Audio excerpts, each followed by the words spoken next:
بسم اللہ الرحمن الرحیم۔ قربانی کن جانوروں پر ہوتی ہے یہ تو تقریباً ہر مسلمان جانتا ہے کہ اونٹ ہے، گائے بیل ہے، بکری ہے، دمبا ہے۔ تو اسی طرح یہ وہ جانور ہے بھینس وغیرہ کہ جس پر قربانی کرنا جائز ہے۔ اگر اونٹ 5 سال سے کم ہوگا تو پھر اس کی قربانی نہیں ہوگی۔ اسی طرح گائے بیل بھینس وغیرہ جو ہے اس میں 2 سال کا پورا ہونا ضروری ہے۔ اگر وہ 2 سال سے کم ہوگا تو پھر ایسی صورت میں اس کی قربانی جائز نہیں ہے۔ 2 سال کا پورا ہونا ضروری ہے، اگرچہ اس کے دانت نہیں آئے ہوں۔ دانت آنا یہ ایک علامت ہے، عمر کا پورا ہونا یہ ضروری ہے۔ اسی طرح جو بکری وغیرہ ہے، دمبا وغیرہ، بکری وغیرہ جو ہے، تو یہ اگر 1 سال کا ہوگا تو تب جا کے اس کی قربانی جائز ہوگی۔ اگر 1 سال سے کم ہوگا تو اس کی قربانی جائز نہیں ہے۔ اسی طرح یہ مسئلہ بھی سمجھ لیجئے گا کہ جو بڑے جانور ہے جیسے کہ اونٹ، گائے بیل وغیرہ، بھینس وغیرہ جو ہے، تو اس میں 7 حصے کیے جا سکتے ہیں۔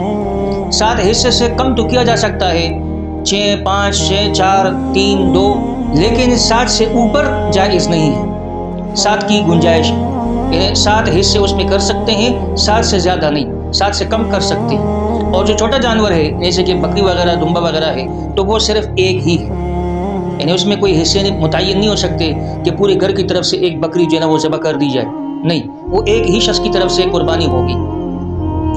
ایک مسئلہ یہ سمجھ لیجئے گا کہ جانور خریدتے وقت یہ اس بات کا زیادہ خیال رکھنا چاہیے کہ جانور ہر قسم کے عیب سے پاک ہو۔ ساری بات ہے، آپ اللہ کی راہ میں اس کو پیش کر رہے ہیں، قربان کر رہے ہیں، تو جانور ہر قسم کے عیوب سے پاک ہو اور اس کے اندر کوئی نقص وغیرہ نہ ہو، فربہ ہو، تگڑا جانور ہو، خوبصورت ہو۔ جتنا اچھا خوبصورت ہوگا اتنا ہی زیادہ ثواب ملے گا۔ اس بات کا بھی دھیان رکھیں کہ آج کل کے جو مقابلے لوگ کر رہے ہیں اور محلے کے اندر یا اپنے علاقے کے اندر وہ ایک دوسرے کے ساتھ تقابل کرتے ہیں کہ جناب میں نے اتنے کا لے لیا اور جناب فلاں نے اتنے کا لے لیا، یہ تفاخر کی بات نہیں بھائی، یہ عبادت ہے، عبادت سمجھ کے کرنا چاہیے۔ تیسری بات یہ ہے کہ گوشت، صرف گوشت کے حصول کے لیے کوئی قربانی نہ کرے۔ نیت کو گوشت کے حصول کا نہ ہو، نیت عبادت کے طور پر ہو، قرب الہی کے طور پر ہو کہ یہ میرے اوپر واجب ہے اور یہ اللہ کی رضا کے لیے جو نا وہ کیا جاتا ہے، تو اللہ کی رضا مقصود ہونی چاہیے۔ گوشت تو ویسے بھی حاصل ہو جائے گا، لیکن خاص گوشت حاصل کرنے کی نیت سے قربانی کرنا یا کسی جگہ پر حصہ ڈالنا یہ صحیح نہیں ہے۔ اگر اجتماعی حصہ وہ ڈال رہا ہے، ایک بڑے جانور میں حصہ ڈال دیا اور نیت اس کی جو ہے نا وہ گوشت کے حصول کی ہے، قرب الہی کی نہیں ہے، تو اپنی بھی قربانی ضائع اور جتنے لوگ اس کے اندر شامل ہیں ان کی بھی قربانی ضائع ہوگی۔ اسی طرح اگر گھر کا سربراہ وہ قربانی کرنا چاہ رہا ہے اور گھر کے دیگر افراد بھی ارادہ رکھتے ہیں کہ ہم بھی قربانی کرتے ہیں، اور جو سربراہ حصہ ڈال رہا ہے کسی جگہ پر، مثال کے طور پر 50,000 یا 60,000 حصہ وہ ڈال رہا ہے، تو گھر کے دیگر افراد کہہ دیتے ہیں کہ جناب ہم بھی تھوڑے تھوڑے شامل کرتے تمہارے ساتھ، تو یہ اس میں ہمیں بھی شامل کر دو۔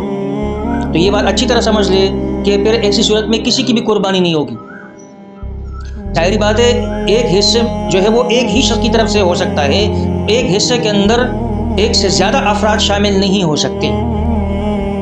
تو بعض لوگ یہ غلطی بھی کرتے ہیں اور ان کو پتہ ہی نہیں ہوتا کہ ان کی قربانی، سب کی قربانی ضائع ہو جاتی ہے۔ اسی طرح آپ جتنے شراکت دار ہیں جانوروں کے، جتنے بھی شراکت دار ہو، تو ان شراکت دار کے اندر اس بات کا خیال رکھنا چاہیے کہ کوئی شیعہ وغیرہ اس میں شامل نہ ہو۔ ایک مسئلہ یہ ہے، اسی طرح یہ مسئلہ بھی سمجھ لے کہ اگر کسی کے پاس قربانی کے ایام میں پیسے نہیں تھے، مطلب وہ صاحب نصاب نہیں تھا، لیکن آخری دن یعنی قربانی کے ایام کا جو آخری یوم ہے، آخری دن ہے، آخری دن وہ مالدار بن گیا، تو تب بھی وہ قربانی کرے گا اور غروب آفتاب سے پہلے وہ قربانی اس پر واجب ہوگی۔ اگر اتنی مالیت اس کے پاس آ گئی، اتنی رقم اس کے پاس آ گئی کہ وہ صاحب نصاب بن گیا، تو پھر ایسی صورت میں غروب آفتاب سے پہلے اس پر قربانی واجب ہوگی۔ تو ان چیزوں کا، ان مسائل کا خیال رکھنا چاہیے اور اس کو یاد رکھنا چاہیے، دیگر لوگوں کو بھی بتانا چاہیے۔